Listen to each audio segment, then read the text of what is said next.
Hello दोस्तों, स्वागत है आपका अपने YouTube चैनल टेरेस आइलैंड में। तो दोस्तों कैसे हैं आप सभी? आई होप आप सभी अच्छे होंगे। दोस्तों आप देख रहे हैं अपना चैनल टेरेस आइलैंड। तो दोस्तों इस पौधे को देखकर आप समझ गए होंगे ये किस चीज़ का पौधा है। दोस्तों लोग सोच रहे होंगे छुई मुई, पर ये छुई मुई नहीं है दोस्तों, ये है शमी का पौधा। और शास्त्रों में इस पौधे को बहुत ही महत्वता दी गई है। और मुझे पता है कि हर घर में एक शमी का पौधा तो अब मिलने ही लगा है। तो दोस्तों आज हम बात करने वाले हैं कि शमी के पौधे की कटिंग कैसे लगाई जाए। तो दोस्तों जो हम कटिंग लगाने वाले हैं उसके लिए हमें इस तंदुरुस्त पौधे में से एक अच्छी कटिंग निकालनी होगी। मैं सबसे नीचे की टहनी को चूज़ करूंगा और दोस्तों उसके लिए मैं नया ब्लेड इस्तेमाल कर रहा हूं। ऐसा इसलिए क्योंकि जो मेरे पुराने गार्डनिंग टूल हैं उनमें जंग लगी है और फंगस लगने का खतरा ज़्यादा होगा, इसीलिए मैंने ये नीचे से अच्छी खासी एक कटिंग निकाली है। अब इस नए ब्लेड से ही मैं जो भी इसमें पत्तियां हैं उन सब को निकाल दूंगा। दोस्तों इसको बिल्कुल लगभग मैंने 7 इंच की 7 से 8 इंच की ये स्टेम निकाली है, जो कि कट करने के बाद 6 इंच तक ही रह जाएगी। ये ज़्यादा हार्ड नहीं है।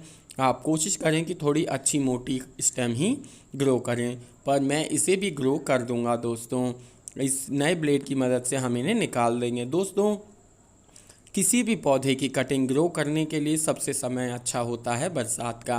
और अब जून ख़त्म हुआ है, आज 4 जुलाई है, तो आज हम इसकी कटिंग कर रहे हैं क्योंकि इन दिनों में नमी बहुत अच्छी बनी रहती है, उमस होती है और उमस में ही अच्छे से ग्रो होते हैं।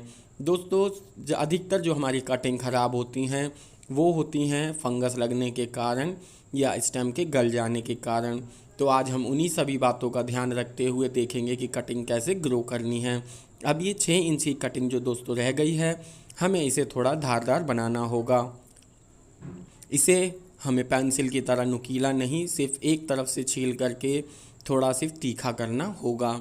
और वो भी उस जगह से जहाँ नया किल्ला फूटता है, जहाँ से नई स्टेम निकलती है, उस जगह से हम इसको ऐसा करेंगे। ऐसा करने के बाद दोस्तों हमें चाहिए होगा अब एक एलोवेरा का पत्ता। तो हम अपने एलोवेरा के गमले में से एक छोटी सी कटिंग एलोवेरा की हम इसी ब्लेड से कट करके निकाल लेंगे, क्योंकि एलोवेरा बहुत ही अच्छा फंगीसाइड होता है, उससे कटिंग जल्दी ग्रो हो जाती है। अब हम इस कटिंग को जो हमने निकाली है उसे सीधा हम एलोवेरा के उसमें जो हमने पत्ती निकाली है उसके अंदर दोस्तों हम इसे डाल देंगे।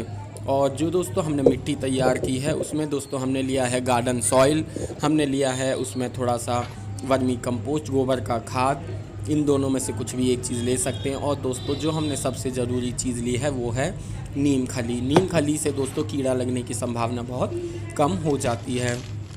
तो और दोस्तों दूसरा हम लेंगे, ये दोस्तों है हमारा फंगीसाइड।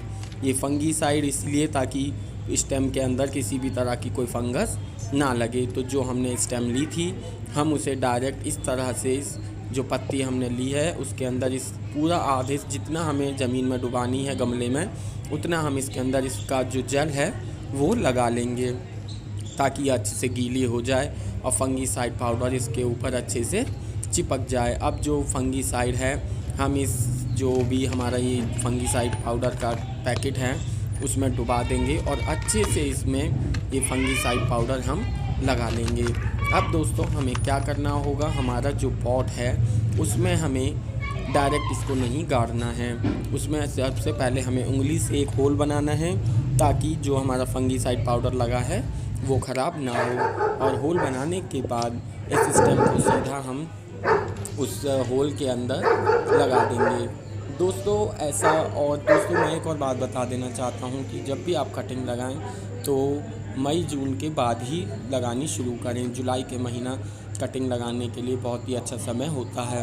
अब दोस्तों जो सबसे महत्वपूर्ण बात होती है वो है दोस्तों, अगर आपने एक बार कटिंग लगा दी है तो लगभग 2 महीने तक उसे ना छेड़ें, उसे ना छुएं। अगर आप उसे हिलाएंगे तो उसकी स्टेम हिल जाएगी और वो पौधा अच्छे से ग्रो नहीं हो पाएगा। ऐसा करने के बाद हम इसका जो एक्स्ट्रा वाटर है हम उसे अभी ये कैन हम ढकने वाले हैं डब्बा जिसमें हमने कुछ छेद किए हुए हैं ताकि नमी बनी रहे। पहले हम इसका एक्स्ट्रा वाटर निकलने देते हैं, जो इसमें एक्स्ट्रा पानी है वो दोस्तों निकल गया है। अब इससे हम कवर करेंगे। कवर करने के बाद दोस्तों आपको इसको लगभग 10 से 12 दिन के लिए ऐसे ही छोड़ देना है। और आपको इसे एक ऐसी जगह रखना है जहां धूप ना आए, क्योंकि डायरेक्ट धूप में पौधा ख़राब हो जाएगा। आप इसे कहीं छांवदार एरिया में ही रखें, रूम के अंदर रखने की गलती ना करें। आप इसे सेमी शेड एरिया में ही दोस्तों रखें।